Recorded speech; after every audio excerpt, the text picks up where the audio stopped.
Hello, beautiful friends. It's Erika. Today I'm going to be talking again about the power of the union of divine masculine and divine feminine energies within us that are helping us navigate through this very challenging time. I've done a form of this reading multiple times throughout this year, and I just felt like doing a check-in to see how the divine masculine and divine feminine are really supporting each other and what they're each bringing to the table specific to helping us navigate into the new earth frequencies and into through this great awakening, basically. And I've been seeing a lot of the masculine really stepping in, the masculine in all of us. Remember, guys, as I always teach, it's really, really, really important that you watch my videos for your inner masculine and feminine as well, only because it's really where the biggest soul growth and aha moments happen. Certainly not everything I say will apply when you look at your inner masculine and feminine. However, it's really important, and I love that so many of you guys are doing this and are writing to me saying how much that's made a difference in your life. So definitely watch this for your inner masculine and feminine. But I have been feeling a strong masculine energy here recently where, especially with Mars having just gone in Aries, I'm sure that has a lot to do with it. But it's like people are really stepping into their power from an action standpoint. So rather than powerful in our knowing and in our inner world and emotional mastery, I'm feeling a strong pull towards many people getting into action and making changes from a place of power and strength and courage. So we're going to take a look at what we're learning and experiencing right now, what's going on spiritually, and what is being required right now of the divine masculine and feminine to help humanity ascend. And I will be doing an extended, which is going to go obviously more in depth and really look at how they are working together as a team. So, and also, guys, I kind of did this quietly. Many of you guys heard that I did announce my quantum energy session audios a while back, and I have released 2 additional ones. I have the first one, which is my Healing Waters energy session. Then I have my Body Image Empowerment energy session. And I have my Quantum Rejuvenation session, which is specifically just for starseeds. So I will link that down below because they're actually on major sale right now for 40% off the regular price. So I'll link down below to a page that will give you more information if you are curious. So, starting out, this just is jumping out of the deck, the 3 of Swords. Well, I'm sensing, right off the bat, it's like there's sadness, there could be grief, there's heartbreaks, but I feel like we're also healing through that right now. I feel like that's something where I feel like there's a big heaviness in the air around relationships, whether they are romantic, whether they are family, whether they are friendships. But 2020 has really been a year where relationships have been coming to an end, or they've been growing to a new higher level of kindness, love, understanding, empathy, and connection. And so it's like, many of you may be feeling this at the moment. I'm going to put this back in the deck because I'm going to be asking specific questions, but clearly that was a message that wanted to come out. So let's start off, and we're going to see how that theme fits into the rest of the reading here. So what is it that we are going through collectively right now, spiritually? What are we going through spiritually at the moment? We have the 7 of Cups, 3 of Wands, the 5 of Pentacles, 9 of Cups, 8 of Cups, Page of Wands, Queen of Cups. You know what? Here it is. This is all it in a nutshell, what's happening spiritually. It's amazing. I was like, that's too many cards. I don't want to take that many, but clearly this is here for a reason. We've really been thinking very much about what makes us happy. We've been dreaming of things that maybe we've always wanted. We've been weighing our options. We have been figuring things out, and we've been waiting to be able to be happy. It's like, I'll be happy when? I'll be happy when this. Well, I just have to wait till this and then I'll be happy. But what I'm seeing here is that spiritually what we're doing is we're making the changes and no longer waiting for something outside of us to make us happy. We are finding happiness and joy and contentment within ourselves. And we are absolutely moving away from anything that does not fulfill us emotionally. And we're taking action. We're at the beginning stages of taking this action. We may be announcing things. We may be talking in a new way. We may be communicating in a new way. But we're absolutely following our intuition, and we're moving towards something that's going to fill our experience here with love, with emotional fulfillment, with happiness. Because I find it fascinating, we have the progression here of the 7, the 8, and the 9 of Cups. And in between the walking away is we're realizing that we need to be happy within ourselves. That we're find a way to be happy with where we are right now. And we are going through feeling like we're making the changes. We're not letting whatever external changes we need to make, whether it's moving, leaving jobs, leaving a relationship, whatever external changes we're making in our material world, that's no longer stopping us from our happiness. There's been a period of time where it's like we've known we've not been happy, we've known we've not been fulfilled, but we've kind of tolerated it. But it's almost like spiritually right now, people are like, you know what? I'm going to do something. I'm going to take action. I'm going to make a difference in my own life and stop waiting for something else to happen in order to make this easier for me. It's like, I'm going to take the bull by the horns and just go for it. Despite the fact that it might be difficult to do. It might be hard to make these changes. It might be a little scary. But it doesn't matter, because where we're going here is we're trusting our hearts. We're following our hearts over our heads. So let's see what's going on for us in the 3D. What are we experiencing in the 3D world, in the reality? Like, what are we seeing around us? Yeah, we have the 7 of Swords, the 5 of Wands. Oh my word, are we not seeing the 5 of Wands? We're seeing conflict everywhere. Seeing people arguing, people fighting each other. We're seeing things that are, I'm getting a couple different messages. We're seeing a lot of fighting amongst people. This has been especially true this year, and it continues to escalate more and more.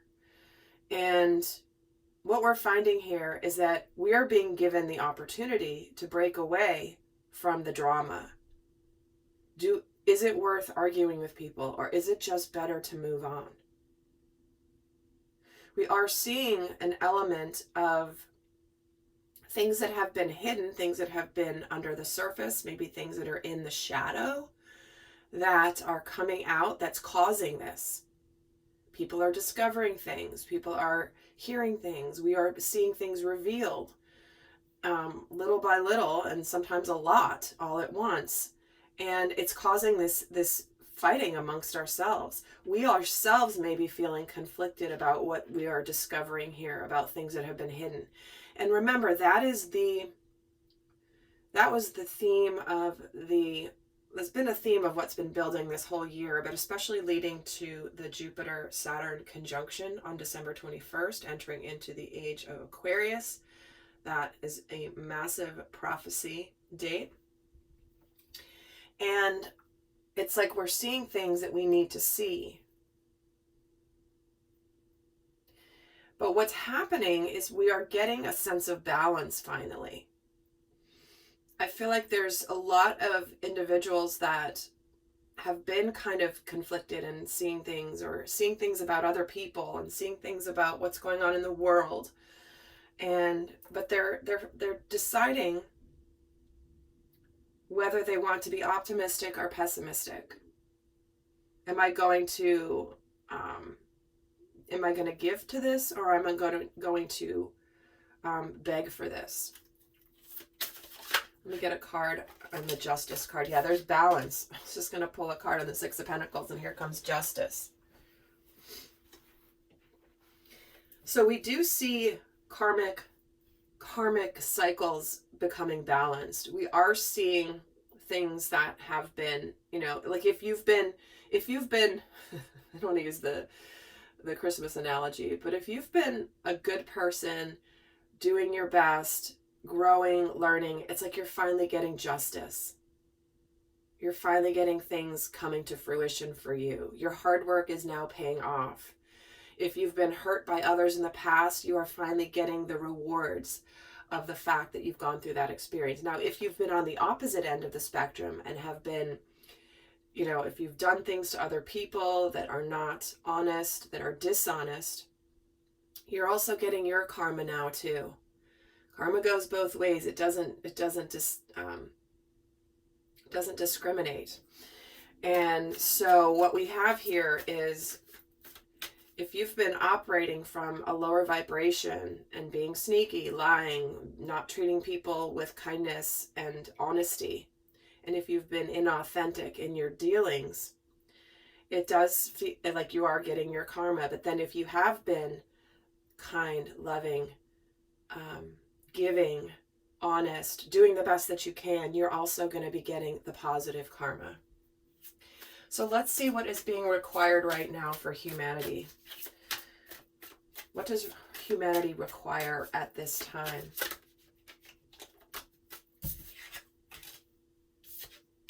The Wheel of Fortune. Yeah. A positive turn of events, right? We have the Five of Cups. And the Four of Swords.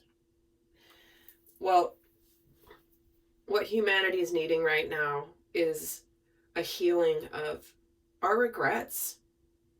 We've all made mistakes in our lives. We've all done things that we wish we hadn't done. We all have sadness. We all have some element of shame. Where are we feeling ashamed of ourselves? I mean, shame is such a low vibrational frequency. It's down there. Shame on the scale of consciousness is below anger. I mean, shame is one of the worst vibrations, lowest vibrations we have. But we do have the opportunity to turn this around now. This is acceptance.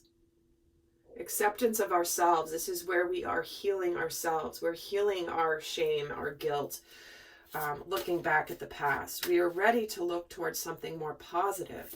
And humanity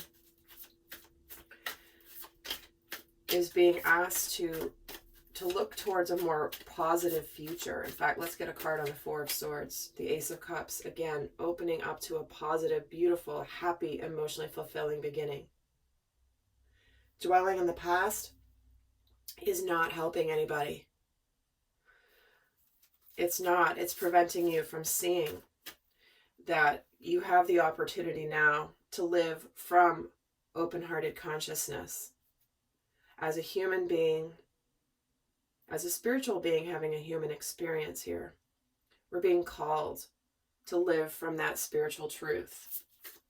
So let's see how each the divine masculine and divine feminine are being called right now. How is the divine masculine being called at this time?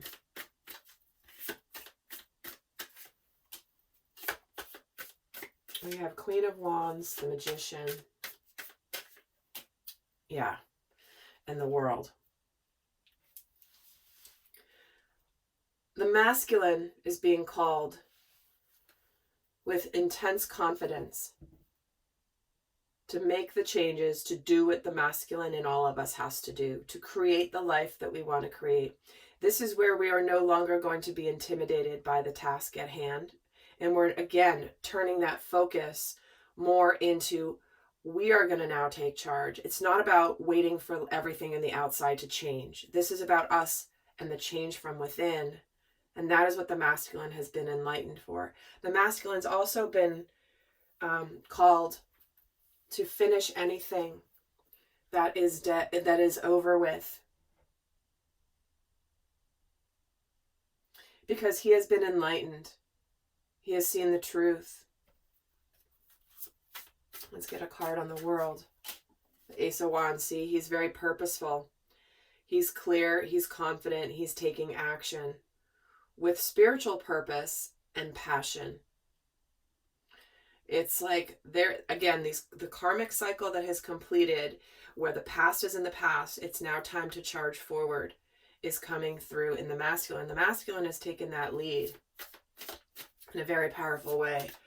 Let's see what how is the divine feminine being called now? Two of Cups. The Lovers. It just keeps going. And the Page of Cups. Look at this. The feminine right now is being called to lead the way when it comes to open-heartedness, when it comes to emotions, when it comes to happiness, when it comes to wanting things that want us, when it comes to getting the fulfillment from what we are giving to. She's being called right now to basically, she's just seeing the masculine here, and she's ready to begin a new open-hearted journey in her experience. So this is where it's like we don't want to live small anymore. And we're very much being called. The masculine is being drawn to the feminine in a massive way. But her role is very much to hold the cup open, right? The cup is welcoming. The cup is receptive. And it's like the universe is going to deliver to us what we are open to if we open our hearts and we see exactly what it is that we want and we open our heart to it. This is where the feminine is being called to be open to receiving in a massive way. In fact, let me get a card on this Two of Cups. And the Sun, she's ready to receive the masculine. She's ready for this happiness. She's ready for ultimate fulfillment. Because the Sun represents the masculine energy. She sees him right here. They're here in the Lovers card, a very somewhat passionate depiction of the Lovers card. And the Page of Cups. She's ready to receive. And this is where she is just open, like the flower that opens to receive the honeybee. The bee is attracted to the flower when it's open, but the flower has to be open. It cannot be closed. So this is the role of the feminine right now. So, a lot we're experiencing, but I am seeing a shift. I am seeing a positive shift. I'm seeing a shift of massive action and alignment of truth after completing major cycles. And we are getting out of the confusion, the chaos, and the powerlessness, and we're moving very strongly into taking charge of our lives. So guys, I'm going to leave you with a couple guidance cards here in a moment for those of you not going on to the extended. But in the extended, we're going to go a lot more in depth, and we're going to look more at how they are working together. We're going to look at the shadow energies. We're going to look at what's supporting each, the masculine and the feminine. We're going to look at how they support each other to be better, and a bunch more over in the extended. But for those of you not going on the extended, I'm going to leave you with some final guidance here. What is the best guidance for how best to navigate through the current energies? Here we have the end of a tough cycle approaches. It's the full moon in Capricorn. We are coming to the end of Jupiter and Saturn conjunctions being in earth signs. and it's coming to an end here. So the difficulty is coming to an end. Conclusions are within reach, and a fiery climax approaches, guys. Look at that. Full moon eclipse right in the middle. Things are really changing. So hang in there. There are things that are going to end. There are conclusions to the difficult, rough cycle. And we are building, though, to a lot of energy being released. A fiery climax approaches. That full moon in Aries is where there is tension, there is energy that has been building and building and building, and finally it's going to be released. So buckle your seatbelts, guys, but things are moving and shifting in a positive direction here. So with that, I send you much love. Until next time, bye.